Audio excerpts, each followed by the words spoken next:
Hi, good morning guys. I wanted to touch base with you. It's been a few months since I last did a video. I'm going to be doing a Q2 report for Palm Jumeirah 2018. I've been doing these reports now for at least a year now. And I'm doing them on a quarterly basis, and then we can compare, with the previous quarters and so forth. So I just want to run through the stats in terms of sales transfers in Q2 of this year, which is April, May and June 2018. So the number of total transfers were 169, of which 153 of them were apartments, 4 were land transfers and 12 were villa transfers. In terms of the villa transfers, 4 of them were garden homes, which sold at 9.75 million, 12 million, 12 million and 10 million. In terms of the signature villa transfers, there were 7, and the prices for these vary quite greatly because obviously some of these may be custom built villas as well. So you had signature villas transferring at 20 million, 18 million, 24.5 million, 40 million, 18 million, 56 million and 18 million. So we had 4 villas, well 3 at 18 and 1 at 20 million on the lower end of the market. And then we had 1 at 24.5, 1 at 40 and 1 at 56 million as well. So quite a varied range, but a good number of transfers, to be honest, for villas, because the villa numbers have been low. So this quarter it seems to have picked up. There was also 1 townhouse sale which sold for 4.5 million dirhams. The total number of transfers, as I mentioned, was 169. So when you compare that to Q1, it's an increase of 22%. So there's been a jump of 22% more transfers the second quarter of this year compared to the first quarter, which is a positive sign. Obviously there's more transfers happening, there's more activity in the market. In terms of the most expensive property sold in the second quarter, it was 56 million, which is the one we already mentioned for the villa. And for the most expensive apartment sold in Q2, it was 18.5 million dirhams, which was at the 5 residences.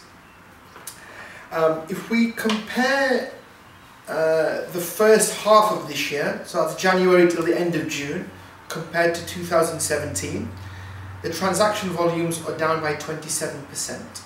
So as much as the second quarter has picked up, if you look on year, this first year is still 27% lower than 2017 in terms of number of transactions. Okay. In terms of rental transactions, there were 77 rental transactions in Q2. 74 of them were apartments, and 3 of them were villas and townhouses. And the villas and townhouses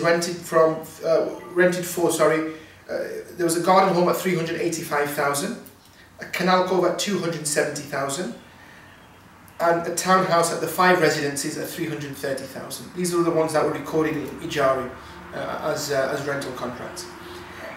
The most expensive rental in the Q2 was a 5-bedroom apartment. Sorry, it was an apartment at the 5 residences for 850,000.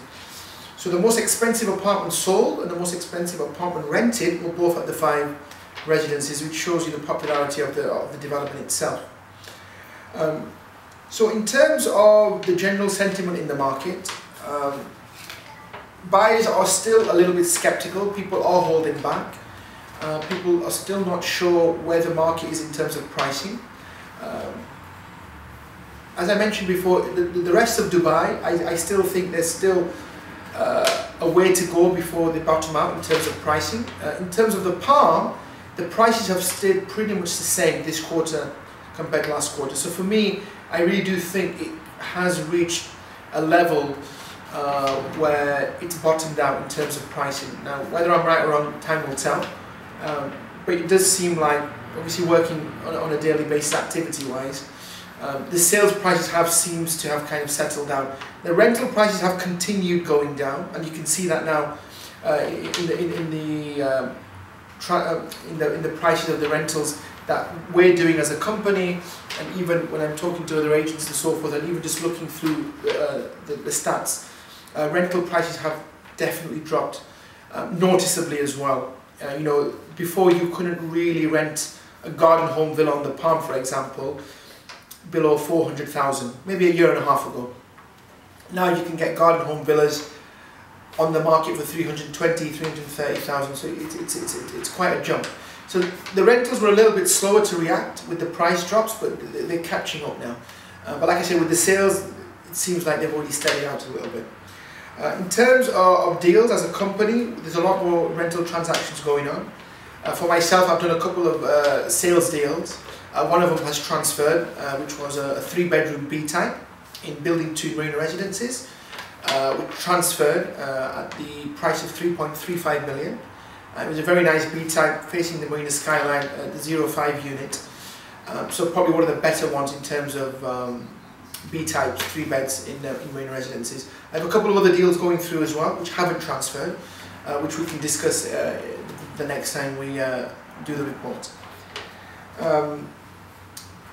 As a company as well, we are now looking at establishing a Palm Jumeirah team with the agents. We already have an office in Fairmont, which we're currently redesigning, which will be done by the end of the month. We have an office opening now in Shoreline at the end of the month in Building 7. Building 7 and 8 being IFA-owned buildings, which is why we have our office opening there as well. And then we'll also be opening an office later in the year at the Balkis Residences once the handovers start. So we're going to have 3 Palm location offices, as well as the office we have in Media City as well. So we are expanding our Palm Jumeirah team. We have now a number of agents, around a team of 10. I'm going to be heading, I head the Palm team, and we are looking at taking on more Palm agents as well. The way the market is at the moment, a lot of smaller agencies are struggling. A lot of agencies are consolidating as well. So for Palm agents as well, looking at maybe working for companies that have a bigger impact, then something like Keller Williams, where we do have now a Palm Jumeirah dedicated team with Palm Jumeirah office locations as well, will only help us even more going forward. I've also had a rebrand of my website being mrpalmjumeirah.com. I've got a new Palm Jumeirah guide, which has taken a while to compile. It's a very, very detailed guide. So for people living on the Palm or not living on the Palm, if you want an actual guide of the Palm, of, in terms of what's around on the Palm, what you can do, where everything is, if you go to my website, mrpalmjumeirah.com, it's a free download. You can just click on the Palm Jumeirah guide and download it. Very, very useful guide for everyone, everyone who has any interest in the Palm. The website has also been redone as well, and what we've done now as well is we've added floor plans. So for 90% of the Palm Jumeirah developments, we have now floor plans added onto the website as well. A lot of the time, people living on the Palm or wanting to live on the Palm, they don't really understand what the floor plans are, the types, the layouts. So we've really made it pretty simple. It's been broken down per development, the types, the number of bedrooms, everything's on there. So definitely check the new website out. Check it out for the guide, and also check it out for the new floor plans as well. If there are any other subjects anyone wants to discuss in terms of anything going on around the Palm, do let us know. I do keep I have a Palm Jumeirah bulletin on Facebook, which keeps everyone up to date with everything that's going on. So definitely search for the group, join the group, keep up to date with what's going on and what's happening as well.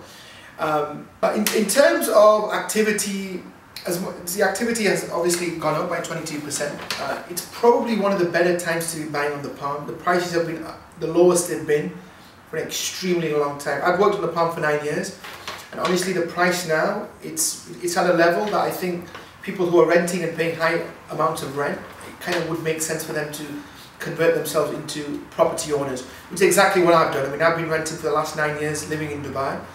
I thought to myself, well, especially working in real estate as well, so I've ended up buying an apartment on the Palm. I've bought a 2-bedroom in Shoreline, in Building 15 with a very nice view. I got it for a very good price as well. So I personally have confidence in the market. I have confidence on the Palm. That's why I bought. And like I said, there's probably a lot of people watching this video as well who may be thinking, shall I buy, shall I not?